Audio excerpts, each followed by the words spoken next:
محرم الحرام کی آمد اور نئے اسلامی سال کو تبدیلی کا ذریعہ بنائیں۔ اگر آپ کے گھر میں 7 چیزیں ہیں تو محرم الحرام میں انہیں نکال دیں، ورنہ کہیں ایسا نہ ہو کہ آئندہ سال بھی آپ تنگ دست رہیں اور بعد میں پچھتائیں۔ سب سے پہلی چیز جسے محرم کے مہینے میں گھر سے نکالنا ہے وہ یہ ہے، بسم اللہ الرحمن الرحیم۔ محترم ناظرین، کیا آپ کو معلوم ہے کہ ہم اپنے ہی ہاتھوں سے اپنے گھروں میں مصیبتوں کو بلا رہے ہیں؟ ہم دن رات محنت بھی کرتے ہیں، پسینہ بہاتے ہیں، لیکن پھر بھی نہ گھر میں سکون ہے، نہ رزق میں برکت، اور نہ ہی بیماریوں سے چھٹکارا ملتا ہے، اور نہ ہی ذہنی ٹینشن ختم ہوتی ہے۔ کبھی خاوند بیوی جھگڑا کرنے لگتے ہیں، کبھی ساس بہو کی نہیں بنتی، کبھی بچے لڑ پڑتے ہیں، کبھی قرض یا کرائے کی ٹینشن آن ٹپکتی ہے۔ کیا کبھی آپ نے سوچا ہے کہ اس کی وجہ کیا ہو سکتی ہے؟ خدارا یہ کوئی عام بات نہیں۔ محرم کا مہینہ گزرنے سے پہلے اگر آپ نے اپنے گھر کے کونا کونا میں چھان کر وہ 7 چیزیں باہر نہ نکالیں تو یاد رکھنا آپ کی محنتیں بھی ضائع ہو سکتی ہیں، اور آپ آئندہ سال بھر پچھتاتے رہیں گے کہ ہم نے یہ پہلے کیوں نہ سوچا۔ اگر آپ نے ان 7 چیزوں کو گھر سے نہ نکالا تو آپ کا گھر آپ کی پناہ گاہ نہیں بلکہ ایک ایسی جگہ بھی بن سکتا ہے جہاں رحمت کے فرشتے آنے سے بھی گریز کریں گے۔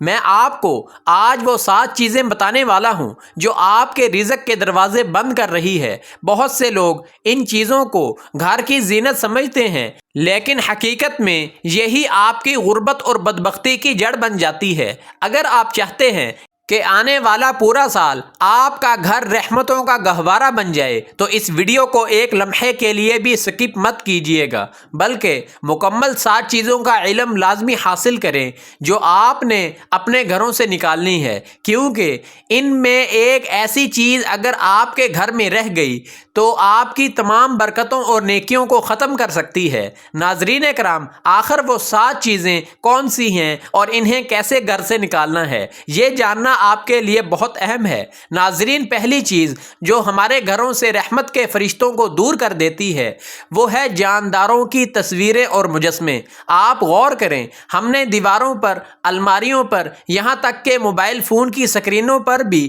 ایسی تصویریں لگا رکھی ہیں جنہیں بعض اہل علم اللہ تعالیٰ کی ناراضگی کا سبب قرار دیتے ہیں۔ حضرت ابو طلحہ انصاری رضی اللہ عنہ سے روایت ہے کہ رسول اللہ صلی اللہ علیہ وسلم نے فرمایا، بے شک فرشتے اس گھر میں داخل نہیں ہوتے جس میں کتا یا تصاویر ہوں۔ بخاری و مسلم۔ اب ذرا ٹھنڈے دماغ سے سوچیں، اگر آپ کے گھر میں مہمان نہ آئیں تو کیسا لگتا ہے؟ بالکل ویران، بالکل اداس۔ تو جس گھر میں اللہ کے رحمت کے فرشتے نہ آئیں، کیا وہاں کبھی حقیقی سکون آ سکتا ہے؟ کیا وہاں رزق میں برکت ہو سکتی ہے؟ ہم شکایت کرتے ہیں کہ گھر میں لڑائی جھگڑے ختم نہیں ہوتے، ہم سوچتے ہیں کہ پیسہ کہاں چلا جاتا ہے، حالانکہ ہم نے خود اپنے ہاتھوں سے وہ چیزیں گھر میں جمع کر رکھی ہیں جو رحمت اور برکت کے راستے میں رکاوٹ بن جاتی ہیں۔ کچھ لوگ کہیں گے کہ یہ تو صرف شوق ہے، یا یہ ایک یادگار ہے، یا یہ تو صرف آرٹ ہے۔ محترم بھائیوں اور بہنوں، کیا یادگاریں اللہ کی رحمت سے زیادہ اہم ہیں؟ کیا ہمارا شوق ہمارے رزق کی برکت سے زیادہ قیمتی ہے؟ شیطان آپ کو دلائل دے گا کہ کچھ نہیں ہوتا، یہ تو بس آرٹ ہے، لیکن جس دن آپ کا رزق تنگ ہوگا، جس دن بیماریاں گھر میں آئیں گی، اس دن یہ آرٹ اور یہ تصویریں آپ کو کوئی فائدہ دے سکیں گی؟ یقیناً نہیں۔ تصویروں سے مراد صرف گھروں پہ لگی ہوئی تصویریں ہی نہیں ہیں، بلکہ گھروں میں موجود وہ مجسمے اور کھلونے بھی ہیں جو بچوں کے کمرے میں سجا کر رکھے جاتے ہیں۔ لوگ ڈیکوریشن کے نام پر پرندوں اور جانوروں کے مجسمے رکھ لیتے ہیں۔ آپ یقین جانیے، یہ چھوٹی سی لاپرواہی آپ کے گھر کے 4 دیواری میں ایک ایسا حصار بنا دیتی ہے جہاں شیطانی اثرات کو جگہ مل جاتی ہے۔ آپ کو اپنے گھر کے ماحول کو پاک کرنا ہوگا۔ اگر واقعی آپ چاہتے ہیں کہ آپ کے گھر میں اللہ کا نور آئے تو ان چیزوں کو گھر سے نکال دیں، چاہے وہ کتنی ہی مہنگی یا پیاری کیوں نہ ہو۔ ناظرین، یہ تو تھا پہلا کام جو بظاہر چھوٹا لگتا ہے، لیکن اس کے اثرات بہت گہرے ہیں۔ مگر اب اب جو دوسری چیز آپ کو بتانے والا ہوں وہ اس سے بھی زیادہ خطرناک ہے۔ وہ چیز آپ کے گھر میں موجود ہے اور آپ کو خبر تک نہیں کہ آپ کی کمائی کو آگ لگا رہی ہے۔ اگر آپ نے اگلی چیز جان لی اور پھر بھی اسے گھر سے نہ نکالا تو لکھ کر رکھ لیجئے کہ اگر آپ غریب ہیں تو غربت کبھی نہیں جائے گی، اور اگر آپ مالدار ہیں تب بھی آپ کو سکون نصیب نہیں ہوگا۔ کیا آپ جاننا چاہتے ہیں کہ دوسری خطرناک چیز کیا ہے؟ محترم عزیزو، ذرا اپنے دل پر ہاتھ رکھ کر پوچھئے، کیا ہمارے گھروں میں صبح سے رات تک سکون ہوتا ہے؟ نہیں، ہم نے اپنے گھروں کو سکون کی جگہ کم اور تفریح کا اڈا زیادہ بنا رکھا ہے۔ سارا دن موبائل پر اونچی آواز میں گانے، ہر وقت ٹی وی پر ڈراموں کا شور، اور گھر کی فضا میں موسیقی کی دھنیں گونجتی رہتی ہیں۔ کیا آپ کو نہیں لگتا کہ یہ شور ہماری روح کو مردہ کر رہا ہے، ہمارے گھر کا سکون چھین رہا ہے؟ قرآن پاک میں اللہ تعالیٰ فرماتا ہے، اور بعض لوگ ایسے ہیں جو لہو الحدیث یعنی لغو بات خریدتے ہیں تاکہ لوگوں کو اللہ کے راستے سے گمراہ کریں۔ سورہ لقمان۔ بہت سے مفسرین جن میں عبداللہ بن مسعود رضی اللہ عنہ بھی شامل ہیں نے لہو الحدیث کی تفسیر گانے بجانے اور ایسی چیزوں سے کی ہے جو اللہ کی یاد سے غافل کر دیں۔ آپ سوچتے ہوں گے کہ یہ تو بس انٹرٹینمنٹ ہے، اس سے کیا ہوتا ہے؟ میرے بھائیوں اور بہنوں، کیا کسی غلط چیز کا نام بدل کر اسے جائز سمجھنے سے وہ جائز ہو جائے گی؟ مطلب کیا آپ گائے کے گوبر کا نام بدل کر سالن رکھ لیں تو کیا اسے کھانا پسند کریں گے؟ یقیناً نہیں نا۔ اس لیے بات سمجھیے کہ یہ صرف انٹرٹینمنٹ نہیں بلکہ رحمت کے دروازوں کو بند کرنے کا ایک خاموش ذریعہ بن رہا ہے۔ موسیقی اور بیہودہ ڈراموں میں اکثر ایسی چیزیں دکھائی اور سنائی جاتی ہیں جو انسان کو دین سے دور لے جاتی ہیں۔ جب گھر کا ماحول ہر وقت انہی آوازوں اور انہی مشاغل میں ڈوبا رہے گا تو ایسا مسلسل کرنے سے آہستہ آہستہ دل اللہ کے ذکر سے غافل ہونے لگتا ہے، اور یہی غفلت انسان کی روحانی کمزوری کا سبب بن جاتی ہے۔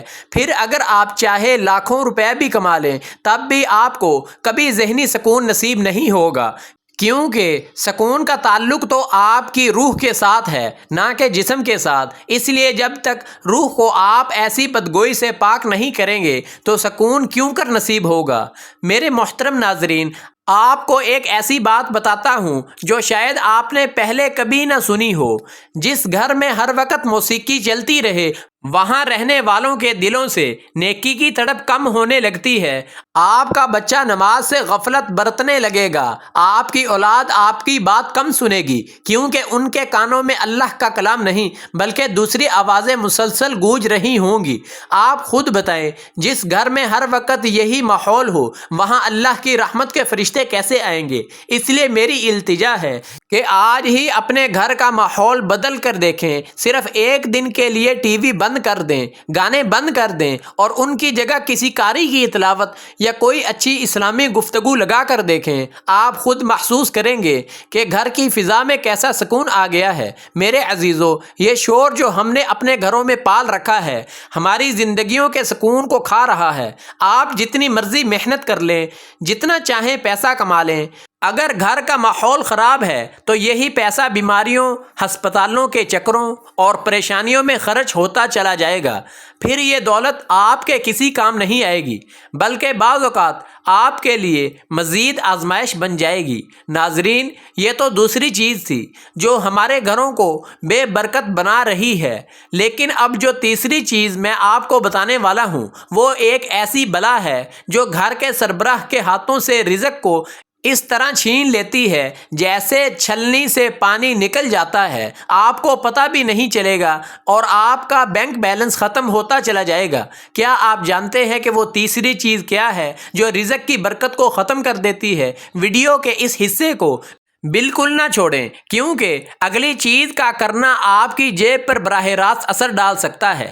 ناظرین، تیسری اور سب سے بڑی چیز جو آپ کے گھر سے برکت کو ایسے نکال دیتی ہے جیسے دودھ سے مکھی نکال دی جاتی ہے، وہ ہے آپس کے لڑائی جھگڑے۔ میرے بھائیوں، جس گھر میں ماں باپ کی چیخیں سنائی دیں، جس گھر میں میاں بیوی ایک دوسرے کا احترام نہ کریں، یا جس گھر میں بھائی بھائی سے زبان درازی کرے، یا بہن بھائی چھوٹی چھوٹی بات پر لڑ پڑیں تو اس گھر میں اللہ کی رحمت ایک لمحے کے لیے بھی نہیں ٹھہرتی، اور اکثر یہی چھوٹے چھوٹے لڑائی جھگڑے بھائیوں اور رشتہ داروں اور میاں بیوی میں اکثر قطع رحمی کا سبب بنتے ہیں، جو کہ شیطان کا پسندیدہ شیوہ ہے۔ رسول اللہ صلی اللہ علیہ وسلم نے فرمایا کہ ابلیس اپنے شیطانوں میں سب سے زیادہ اس شیطان کو پسند کرتا ہے جو میاں بیوی کے درمیان جدائی ڈال دے، اور اس سے اندازہ ہوتا ہے کہ گھر اور رشتوں کو توڑنا شیطان کا پسندیدہ کام ہے، جبکہ محبت، صلح اور رشتہ جوڑنا اللہ کو پسند ہے۔ آپ کتنا بھی صدقہ دے لیں، کتنی ہی تلاوت کر لیں، لیکن اگر آپ کے گھر میں گالی گلوچ، نفرت اور لڑائی جھگڑا موجود ہے تو یہ چیزیں گھر کے سکون اور برکت کو شدید نقصان پہنچاتی ہیں۔ اس لیے ضروری ہے کہ گھر کے ماحول کو محبت اور احترام اور برداشت سے بھر دیا جائے۔ ناظرین، ذرا ٹھنڈے دل سے سوچیں، جس گھر میں والدین کے دل دکھتے ہوں، کیا وہاں رزق کے راستے کھل سکتے ہیں؟ کبھی نہیں۔ اللہ تعالیٰ نے رزق کی کنجی والدین کی خدمت اور ان کی رضا میں رکھی ہے۔ اگر آپ کے ماں یا باپ آپ سے ناراض ہیں یا آپ کے گھر میں ان کی بے توقیری ہوتی ہے تو آپ جتنی مرضی محنت کر لیں، آپ کی جیب ہمیشہ خالی محسوس ہوگی، کیونکہ یہ اللہ کا وہ قانون ہے جو کبھی نہیں بدلتا۔ ناظرین، آپ کو ایک چھپی ہوئی حقیقت بتاؤں، جو لوگ گھر میں ہر وقت لڑائی جھگڑے کرتے ہیں ان کے گھر کا کھانا بھی برکت سے خالی ہو جاتا ہے۔ وہ چاہے کتنا ہی مہنگا اور عمدہ کھانا کھا لیں، ان کے جسم کو وہ طاقت اور سکون نہیں ملتا جو برکت والے رزق سے حاصل ہوتا ہے، کیونکہ ان کے کھانوں میں برکت باقی نہیں رہتی۔ برکت صرف اس گھر میں آتی ہے جہاں محبت، اتفاق اور باہمی احترام موجود ہو۔ اگر آپ کا گھر ایک میدان جنگ بن چکا ہے تو سمجھ لیجئے کہ آپ نے اپنی کامیابی کو خود اپنے ہاتھوں سے دفن کر دیا ہے۔ ناظرین، آج ہی اپنے گھر کی فضا کو بدلیں۔ اگر کسی بات چیت پر بحث ہو رہی ہو تو خاموش ہو جائیں۔ حضرت ابو امامہ باہلی رضی اللہ عنہ سے روایت ہے کہ رسول اللہ صلی اللہ علیہ وسلم نے فرمایا، میں جنت کے کناروں میں سے ایک گھر کا ضامن ہوں، اس شخص کے لیے جو حق پر ہونے کے باوجود جھگڑا چھوڑ دے، اور جنت کے درمیان میں اس گھر کا ضامن ہوں اس شخص کے لیے جو مذاق میں بھی جھوٹ چھوڑ دے، اور جنت کے اعلیٰ حصے میں ایک گھر کا ضامن ہوں اس شخص کے لیے جس کا اخلاق اچھا ہو۔ سنن ابی داؤد۔ ناظرین، کیا آپ اپنے اس محل کے لیے اتنا بھی نہیں کر سکتے؟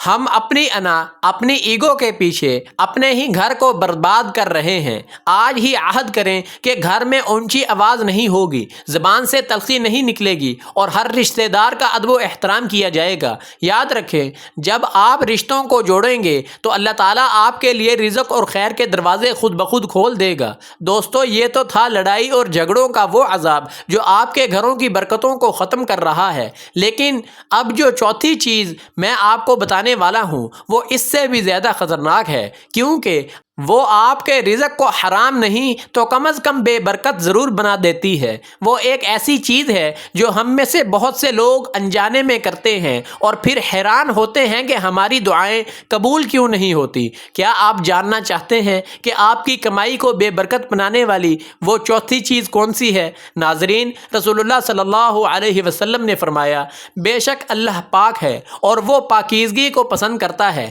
کیا آپ کو معلوم ہے کہ جس گھر میں صفائی کا خیال نہیں رکھا جاتا، جہاں بیت الخلاء گندا ہو، جہاں باورچی خانے میں برتن میلے پڑے ہوں، جہاں گھر کے کونے کونے میں گندگی اور ناپاکی جمع ہو، وہاں شیطانی وسوسوں اور منفی اثرات کو جگہ مل جاتی ہے۔ آپ لاکھ کوشش کر لیں، لاکھوں کا صدقہ دے دیں، لیکن اگر آپ کا گھر گندگی اور بد انتظامی کا شکار ہے تو وہاں سکون اور برکت کا ماحول قائم ہونا مشکل ہو جاتا ہے۔ ذرا تصور کریں، اگر آپ کے گھر میں کوئی بہت خاص مہمان آئے اور فرش گندا ہو، برتن میلے ہوں اور ہر طرف بدبو پھیلی ہوئی ہو تو کیا وہ وہاں رکنا پسند کرے گا؟ ہرگز نہیں۔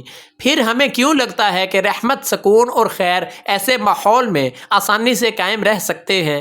گندگی صرف مٹی اور کچرے کا نام نہیں، بلکہ وہ بوجھ ہے جو گھر کے ماحول سے تازگی اور سکون کو چھین لیتا ہے۔ عزیزو، ایک بات غور سے سنیں، جس گھر میں صفائی ہوتی ہے وہاں رہنے والے عموماً زیادہ مطمئن اور پرسکون محسوس کرتے ہیں۔ گندگی نہ صرف جراثیموں کو جنم دیتی ہے بلکہ گھر کے ماحول کو بھی بوجھل بنا دیتی ہے۔ جب گھر پاک صاف ہوتا ہے تو وہاں کے رہنے والوں کے دل و دماغ پر بھی مثبت اثرات پڑتے ہیں، بلکہ حضور پاک صلی اللہ علیہ وسلم نے صفائی کو ایمان کی شرط قرار دیا ہے۔ رسول اللہ صلی اللہ علیہ وسلم نے فرمایا، الطہور شطر الایمان، ترجمہ پاکیزگی یعنی طہارت نصف ایمان ہے۔ ناظرین، کیا آپ نے کبھی محسوس نہیں کیا کہ صاف ستھرے کمرے میں بیٹھ کر سکون ملتا ہے جبکہ بے ترتیبی اور سٹور کے ماحول میں گھٹن محسوس ہوتی ہے؟ اگر ہم پورے گھر کو سٹور نما بنا لیں گے تو یہی گھٹن آہستہ آہستہ گھر کی خوشیوں اور سکون کو متاثر کرتی ہے۔ صفائی کا مطلب صرف اوپر سے جھاڑو دینا نہیں بلکہ ان تمام چیزوں کو دور کرنا بھی ہے جو گندگی اور بدبو کا سبب بن رہی ہو۔ کچن میں پڑا ہوا پرانا کچرا، بیت الخلاء کی گندگی یا ایسی اشیاء جو بدبو اور آلودگی پیدا کر رہی ہوں، انہیں فوری طور پر صاف کرنا چاہیے۔ جب نبی کریم صلی اللہ علیہ وسلم نے فرمایا کہ صفائی نصف ایمان ہے تو کیا ہم اپنے ایمان کے اس حصے کو نظر انداز کر سکتے ہیں؟ ناظرین، آج ہی اپنے گھر کا معائنہ کریں۔ کوئی بھی ایسی چیز جو گندگی، بدبو یا ناپاکی کا سبب بن رہی ہو اسے فوراً دور کریں۔ یہ بظاہر ایک چھوٹا سا عمل ہے لیکن اس سے گھر کے ماحول، سکون اور ذہنی آسودگی میں نمایاں فرق آ سکتا ہے اور آپ کا گھر پاکیزگی، راحت اور خوشی کا گہوارہ بن سکتا ہے۔ سامعین، یہ تو تھا صفائی کا عمل، لیکن اب جو پانچویں چیز میں آپ کو بتانے والا ہوں وہ اس سے بھی زیادہ خطرناک ہے۔ یہ ایک ایسا معاملہ ہے جو انسان کے رزق کے دروازوں پر تالا لگا دیتا ہے اور اکثر ہمیں اس کا احساس بھی نہیں ہوتا۔ کیا آپ جانتے ہیں کہ وہ کون سا عمل ہے جو آپ کی کمائی کی برکت کو ختم کر رہا ہے؟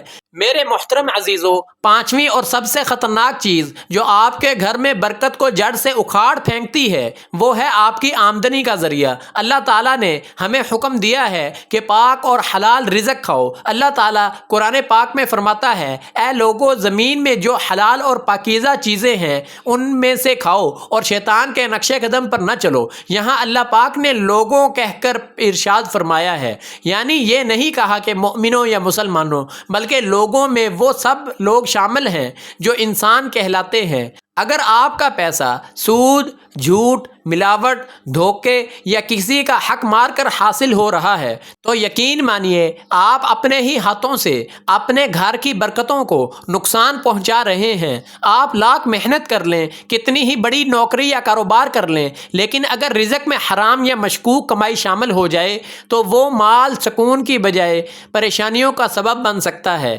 رسول اللہ صلی اللہ علیہ وسلم نے فرمایا، بے شک اللہ تعالیٰ پاک ہے اور صرف پاک چیز ہی قبول فرماتا ہے۔ پھر آپ صلی اللہ علیہ وسلم نے ایک ایسے شخص کا ذکر فرمایا جو لمبا سفر کرتا ہے، پراگندہ بال اور غبار آلود حالت میں آسمان کی طرف ہاتھ اٹھا کر دعا کرتا ہے، اے میرے رب، اے میرے رب، حالانکہ اس کا کھانا حرام، اس کا پینا حرام، اس کا لباس حرام اور اس کی پرورش حرام مال سے ہوئی ہو تو اس کی دعا کیسے قبول کی جائے؟ ناظرین، کبھی غور کیا ہے کہ بعض اوقات مہینہ شروع ہوتے ہی تنخواہ ختم ہو جاتی ہے؟ کیوں؟ پیسہ ہاتھ میں آتے ہی بیماریوں، قرضوں، کرایوں اور ناگہانی اخراجات میں خرچ ہو جاتا ہے۔ بہت سے لوگ اسے برکت کا اٹھ جانا سے تعبیر کرتے ہیں۔ اللہ تعالیٰ کا وعدہ ہے کہ جو شخص حلال طریقے سے کماتا ہے اللہ تعالیٰ اس کے رزق میں بہت برکت عطا فرماتا ہے، جبکہ ناجائز ذرائع سے حاصل کی گئی کمائی انسان کے لیے آزمائش بن سکتی ہے۔ ناظرین، ایک بات غور سے سن لیجئے کہ انسان جو لقمہ کھاتا ہے اس کے اثر اس کی زندگی، کردار اور تربیت پر بھی پڑتے ہیں۔ اسی لیے دین اسلام میں حلال رزق پر اتنا زور دیا گیا ہے۔ والدین کے یہ ذمہ داری ہے کہ وہ اپنی اولاد کی پرورش پاک اور جائز کمائی سے کریں تاکہ ان کی تربیت بہتر انداز میں ہو۔ کیا آپ بھی چاہتے ہیں کہ آپ کی اولاد نیک، فرمانبردار اور با اخلاق بنے؟ یقیناً ہر والدین یہی چاہتے ہیں۔ تو پھر آج ہی اپنے رزق کے ذرائع کا جائزہ لیں، ان کی کمائی کتنی ہی کم کیوں نہ ہو، اگر وہ حلال ہے تو اللہ تعالیٰ اس میں ایسی برکت ڈال سکتا ہے کہ آپ کی ضروریات بھی پوری ہوں گی اور دل کو سکون بھی حاصل ہوگا۔ لیکن اگر انسان ناجائز ذرائع سے دولت جمع کرے تو وہ دولت بھی حقیقی اطمینان نہیں دے سکتی۔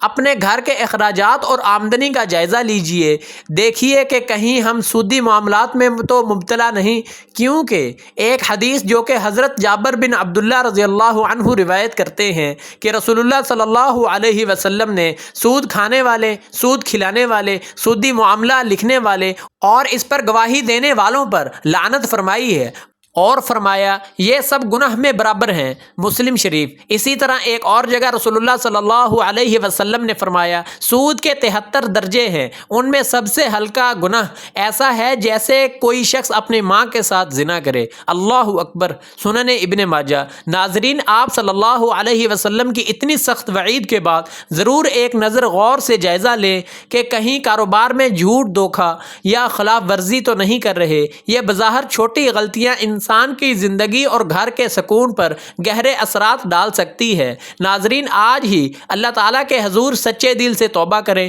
اور دعا کریں کہ وہ ہمیں پاک، حلال اور بابرکت رزق عطا فرمائے۔ یاد رکھیں، حلال رزق ہی برکت، سکون اور کامیاب زندگی کی بنیاد ہے۔ عزیز ناظرین، یہ تو تھی آپ کی کمائی کی حقیقت، لیکن چھٹی چیز جو میں آپ کو بتانے والا ہوں وہ اتنی عام ہے کہ اسے گھر کا معمولی حصہ سمجھتے ہیں، حالانکہ بہت سے لوگ یہ سمجھتے ہیں کہ یہی چیز ان کی دعاؤں اور عبادتوں میں رکاوٹ بن رہی ہے۔ ناظرین، چھٹی چیز اتنی اہم ہے کہ اس کے بغیر گھر نہیں رہتا۔ جس گھر میں اللہ تعالیٰ کا نام نہیں لیا جاتا اس گھر میں نہ تلاوت ہوتی ہے، نہ ذکر ہوتا ہے اور نہ ہی دعا کا اہتمام ہوتا ہے، وہ گھر روحانی اعتبار سے ویران ہو جاتا ہے۔ آپ کو حیرت ہوگی، لیکن حضرت ابو موسیٰ اشعری سے روایت ہے کہ رسول اللہ صلی اللہ علیہ وسلم نے فرمایا جس گھر میں اللہ کا ذکر کیا جاتا ہے اور جس گھر میں اللہ کا ذکر نہیں کیا جاتا، ان دونوں کی مثال زندہ اور مردہ کی سی ہے۔ صحیح بخاری۔ محترم عزیزو، آپ اب خود سوچیں، کیا آپ ایک مردہ ماحول میں رہنا پسند کریں گے؟ ذرا اپنے گھر پر غور کریں، کیا وہاں دن میں کسی بھی وقت اللہ تعالیٰ کا نام گونجتا ہے، یا پھر صرف ٹی وی کا شور، موبائل کی آوازیں اور دنیاوی مصروفیات ہی چھائی رہتی ہے؟ اگر گھر میں اللہ کا ذکر نہیں تو دلوں کی ویرانی بڑھنے لگتی ہے اور انسان سکون سے دور ہوتا چلا جاتا ہے۔ آپ جتنی مرضی اونچی دیواریں بنا لیں، جتنا چاہیں مہنگا فرنیچر لے آئیں، اگر گھر میں اللہ کا ذکر نہیں تو حقیقی سکون وہاں دیر تک نہیں ٹھہر سکتا۔ ناظرین، میں آپ کو ایک ایسی بات بتاتا ہوں جو آپ کی زندگی بدل سکتی ہے۔ جس گھر میں اللہ کا ذکر ہوتا ہے وہاں رحمت نازل ہوتی ہے اور فرشتے اس ماحول کو خیر و برکت سے بھر دیتے ہیں۔ کیا آپ کو نہیں لگتا کہ آپ کے گھر کو بھی اللہ کی رحمت کی ضرورت ہے؟ ذکر سے خالی گھروں میں اکثر بے چینی، نا امیدی اور روحانی کمزوری بڑھنے لگتی ہے۔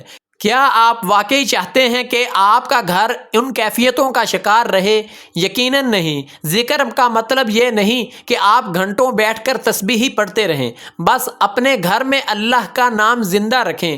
گھر میں داخل ہوتے وقت سلام کرنا، کھانا کھاتے وقت بسم اللہ پڑھنا، سونے سے پہلے اللہ کا ذکر کرنا، قرآن پاک کی تلاوت سننا اور دعا کا اہتمام کرنا، یہ وہ چھوٹے چھوٹے اعمال ہیں جو گھروں کے ماحول کو بدل دیتے ہیں۔ جب آپ کا گھر اللہ کے نام سے روشن ہوگا تو آپ محسوس کریں گے کہ دل کی الجھنیں کم ہونے لگی ہیں، گھر کے افراد میں محبت بڑھ رہی ہے، رزق میں آسانی پیدا ہو رہی ہے اور گھر میں ایک ایسی روحانی ٹھنڈک محسوس ہو رہی ہے جس کا کوئی دنیاوی نعم البدل نہیں۔ ناظرین، یہ تو تھی چھٹی چیز، لیکن اب آخری اور ساتویں چیز باقی ہے۔ یہ ایسی چیز ہے جسے ہم میں سے بہت سے لوگوں نے اپنے گھروں میں جگہ دے رکھی ہے اور اسی کی وجہ سے ہماری دعائیں اور نیک اعمال متاثر ہوتے ہیں۔ اگر اس ساتویں چیز کو گھر سے نہ نکالا گیا تو باقی تمام کوششیں بھی ادھوری رہ جائیں گی۔ کیا آپ جاننا چاہتے ہیں کہ وہ کون سی آخری بلا ہے جو آپ کے گھر میں بیٹھی ہوئی ہے؟ اب ساتویں اور آخری چیز کو غور سے سنیں۔ یاد رکھیں، تمام تر نیکیوں، عبادتوں اور صفائی کے باوجود اگر آپ کے دل میں ایک دوسرے کے لیے میل، حسد، کینہ یا بدگمانی موجود ہے تو آپ کا گھر کبھی بھی حقیقی سکون کا گہوارہ نہیں بن سکتا۔ حسد وہ آگ ہے جو نیکیوں کو اس طرح کھا جاتی ہے جیسے لکڑی آگ کو راکھ کر دیتی ہے۔ جب گھر کے افراد ایک دوسرے کی کامیابی پر خوش ہونے کی بجائے دل میں جلن اور ناراضی رکھتے ہوں تو گھر کا ماحول خراب ہو جاتا ہے اور برکت کم ہونے لگتی ہے۔ ناظرین، کبھی سوچا ہے کہ ہم باہر والوں کے ساتھ تو مسکرا کر ملتے ہیں لیکن اپنے ہی گھر کے لوگوں کے لیے دل میں ناراضی اور نفرت کیوں رکھتے ہیں؟ یہ بدگمانی کہ وہ مجھ سے زیادہ پیسے کما رہا ہے یا اس کی اولاد مجھ سے بہتر ہے۔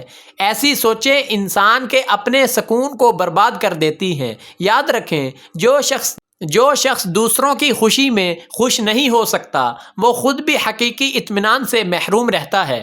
دوستو، میں آپ سے ایک بہت سنجیدہ سوال پوچھتا ہوں، کیا آج آپ اس بات کا عزم کر سکتے ہیں کہ اپنے گھر سے تمام نفرتیں نکال دیں گے اور آج ہی اپنے گھر کے ہر فرد کو معاف کر دیں گے؟ میرے عزیزو، میں آپ کو ایک پتے کی بات بتاتا ہوں، حسد کرنے والا انسان کبھی مطمئن نہیں رہ سکتا، کیونکہ اس کی نظر ہمیشہ دوسروں کی نعمتوں پر ہوتی ہے، اپنی نعمتوں پر نہیں۔ جب آپ دوسروں سے حسد کرنا چھوڑ کر اللہ تعالیٰ کا شکر ادا کرنا شروع کر دیتے ہیں تو اللہ آپ کو اپنی نعمتوں کی قدر عطا فرماتا ہے اور دل میں سکون پیدا فرما دیتا ہے۔ حسد، کینہ اور بدگمانی ایسے عیوب ہیں جو انسان کی روحانی سکون اور باہمی تعلقات کو نقصان پہنچاتے ہیں۔ اس کے برعکس اپنے گھر میں محبت، خیر خواہی اور احترام کا ماحول پیدا کریں، ایک دوسرے کی تعریف کریں، ایک دوسرے کے کام آئیں اور ایک دوسرے کی کامیابی پر خوش ہوں۔ جب گھر میں خیر خواہی کا جذبہ پیدا ہوتا ہے تو محبت بڑھتی ہے، دل قریب ہوتے ہیں اور گھر کا ماحول خوشگوار بن جاتا ہے۔ اگر آپ نے اپنے گھر سے حسد نکال کر محبت کو جگہ دے دی تو آپ خود محسوس کریں گے کہ زندگی کتنی بدل گئی ہے۔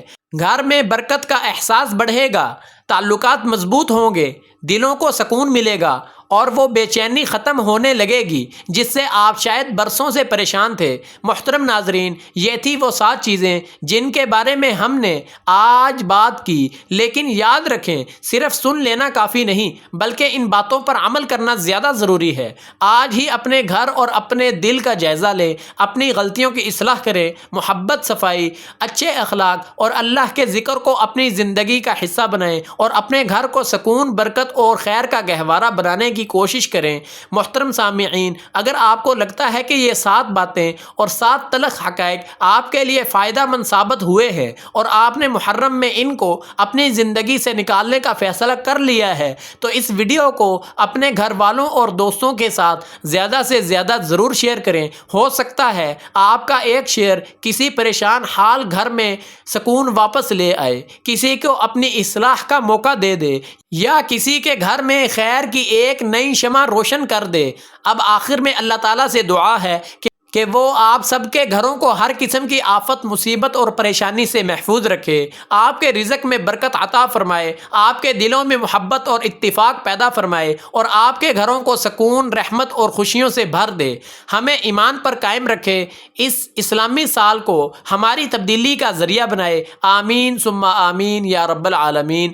ویڈیو کو لائک کر کے چینل کو بھی سبسکرائب کر لیں تاکہ ایسی ویڈیوز روزانہ آپ تک پہنچتی رہیں۔ حصول ثواب اور برکت کے لیے کمنٹ سیکشن میں اللہ تعالیٰ کے 99 بابرکت ناموں میں سے کوئی ایک نام ضرور لکھیں۔ اپنا اور پیاروں کا بہت سا خیال رکھیں۔ جزاک اللہ خیر۔ والسلام علیکم ورحمۃ اللہ۔